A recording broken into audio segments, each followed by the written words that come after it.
Hello there! So, welcome to another brew day video. Finally, I've got another brew day video to put up.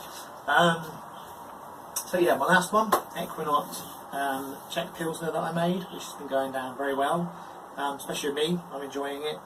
My wife doesn't like lagers so much, she's more of a IPA and stout person, but you know, more for me.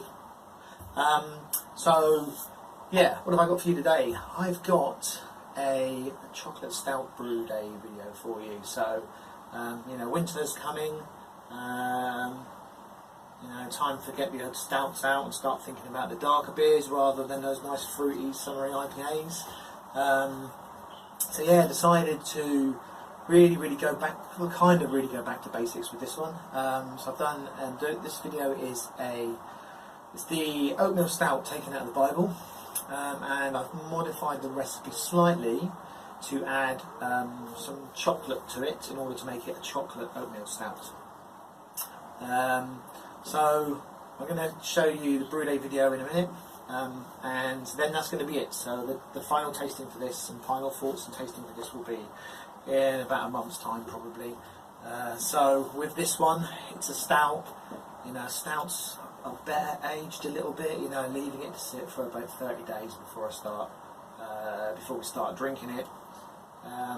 But also, you know, I want this to be done. You know, I finally want to venture into the world of using CO2 and nitrogen mix, especially for stouts. You know, get that nice creamy body and nice creamy head, and you know, a nice smooth mouthfeel. So I've decided this one, that's what I'm going to do. I've invested in, I've managed to get hold of a 70-30 nitrogen CO2 mix gas tank. It's put to one side. I've got some fittings which I need in order to get a regular CO2 regulator to fit to it, which I've ordered and waiting to turn up. And then I'll be ready to, you know, plug it into the kegerator, let it sit for a few weeks, and then start drinking it. So it's been in the keg conditioning for a week now. I've got 3 more weeks before I'm going to start drinking it. That's when I will do the final tasting video, and you'll get to see what the actual finished beer looks like. But for now, enjoy the brew day video. It went pretty well, from what I can remember. Everything came out okay. All the numbers were okay. So yeah, enjoy, and I will see you in 3 weeks' time once this is ready, and I can start sticking that beer in my belly. Oh yeah.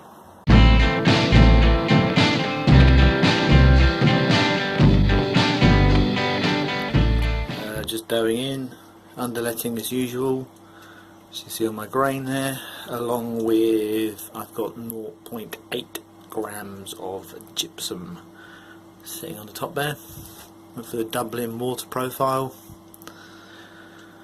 So I'll let this dough in. Once it's all ready, give it a stir, and start heating up the strike water, ready to start recirculating. All happens so quickly.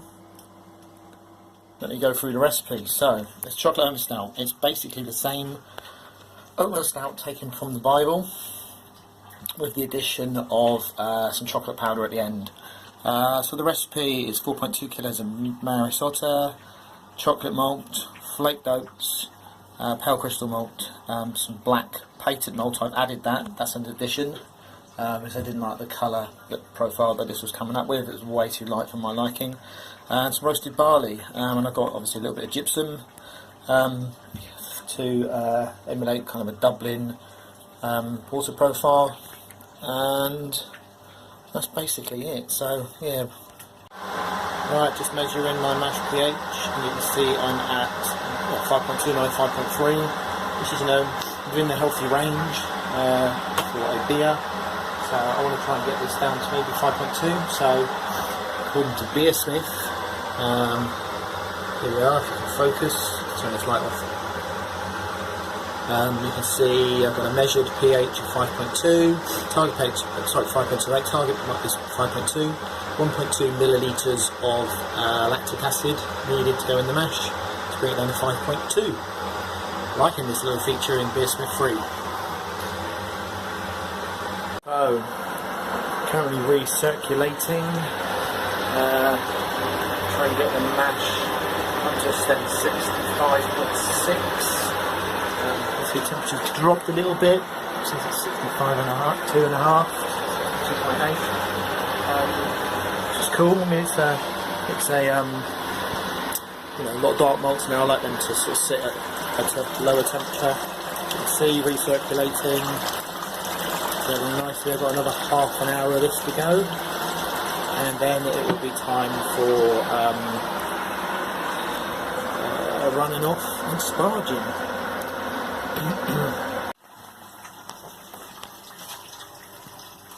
Oh yeah. 25 minutes like this, and I will start the run off. Okay, first time ever trying this, so I've never needed to feel that I've needed to test starch conversion with iodine, but always wanted to. Be interested to see what I do get full conversion all the time. So let's get in here. Ooh, steamy.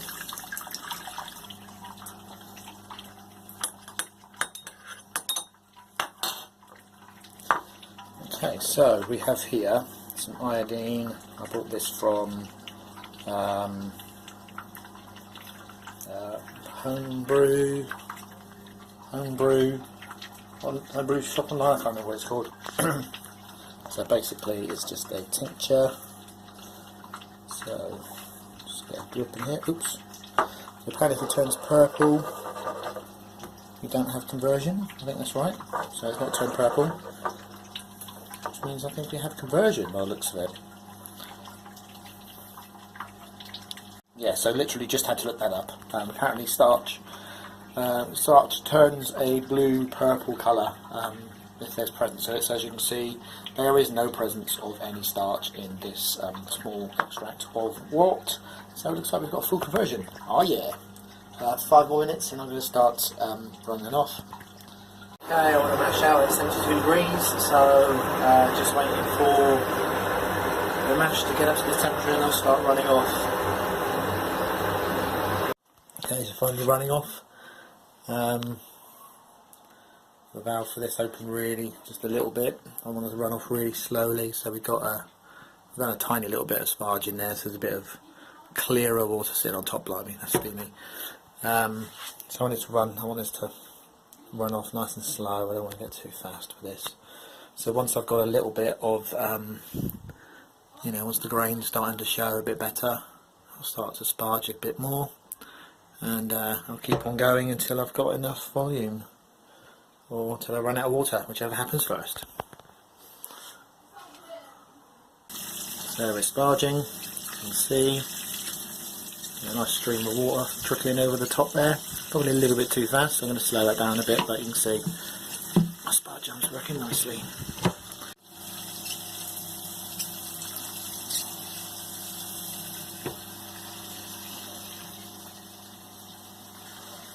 Alright, but you think hopefully you can see that nice and clearly. So this is just taking a pre-boil gravity reading, so just finished running off into the boil kettle. Got 30 litres. The estimated pre-boil according to Beersmith is 1.040. As you can see here, I've got a 1.045, so up on my numbers. It's always good to be above your estimates, so really cool. So yeah, I'm just going to wait for the boil kettle to come up to temperature now and start thinking about first edition hops.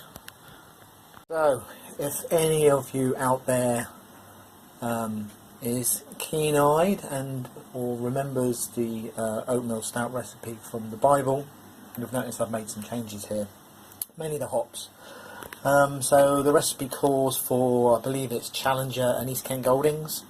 Challenger for bittering, and some more Challenger and some East Kent Goldings again for the last, for flame out. So I didn't really want to have to go and buy. I've got shitloads of hops here, so I didn't really want to go and buy some other hops. So I decided to swap them out for some other hops.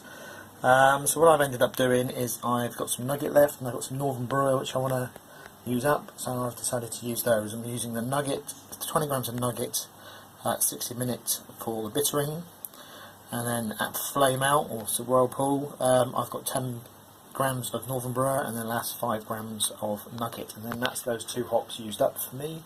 I have no more in stock. So that's mainly the only change I've really made to this recipe, apart from adding chocolate powder at 5 minutes left in the boil, which we will see a little bit later. Anyway, so I've weighed up my hops, they're both ready to go. I have the boil over here coming up to boiling temperature. I'm just getting ready for the hot break to kick in soon. So yeah, it's just a waiting game now until these bits are ready. Yeah. Right, so hot break is just starting. So I'm going to start my timer for 60 minutes. Here we have 20 grams of nugget. I'm just going to chuck them in. I can't be bothered with a hop sack today. Just going to chuck them in. There's so few hops going in this recipe anyway. Doesn't really matter. Anyway, so that's it. 20 grams of nugget in. Start my timer for 60 minutes. Well, actually start my timer for 55 because 5 minutes from. So yeah, 5 minutes from the end, the chocolate powder's got to go in. So. Oh yeah, look how vigorous that boil is. Kicking off proper good.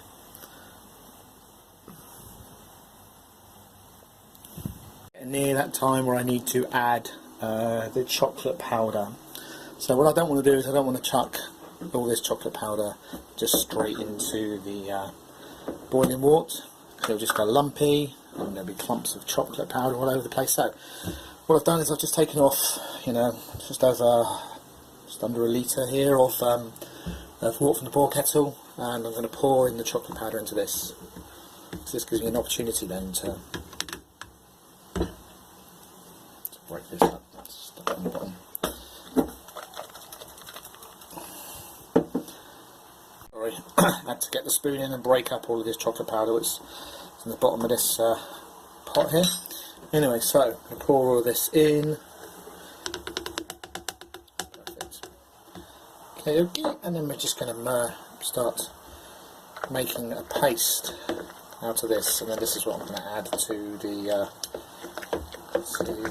boiling water. So I'm just going to mix this up for a few minutes, get this nice and remove any lumps, and then we're going to pour it into the boil kettle. We have 5 minutes yet before we need to do that, so I guess we've plenty of time to get this nice and smooth. Okay, so we've got 5 minutes now left till flame out, and here I am with the chocolate. As you can see, it's a nice consistency. A couple of lumps went in there. But basically, it's pretty much a nice, smooth liquid. So that's going to add some real good chocolate flavour to this beer, which is basically, that's what I wanted. Cool. Okay, all gone. All gone. Okay, look at this. This looks like, this reminds me of the Chocolate River in Charlie and the Chocolate Factory, without the hops in it, of course. But the brown colour of this stout is amazing. It's really chocolatey looking. Anyway, so we're at flame out time. So I'm going to turn off the gas, and I'm now going to chuck in the flame out hops, which is the Northern Brewer and the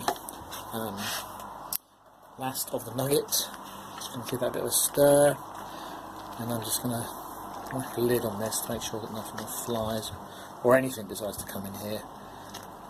Just going to sit a lid on it and just leave that to sit for 10 minutes before I start chilling this bad boy. Okay, final gravity reading.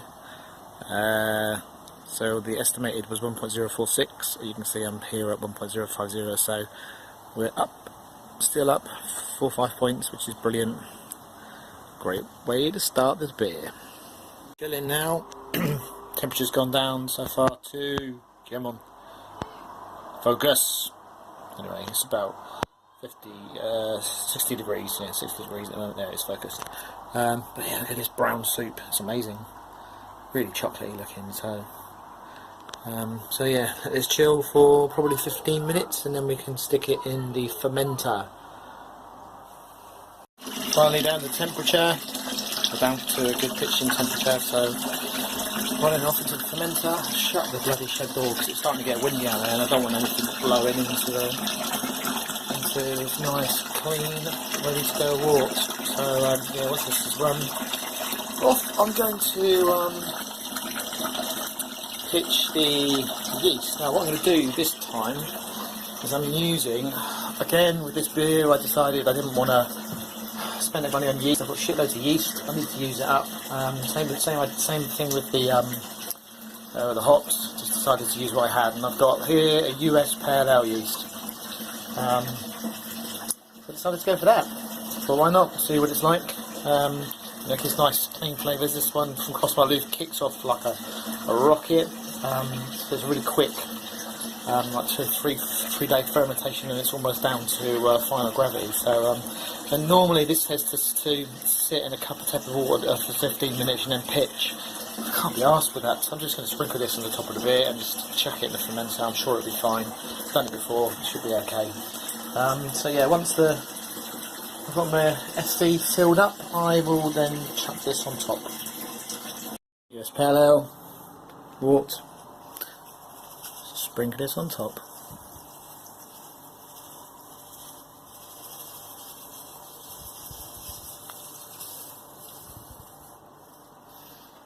There we go.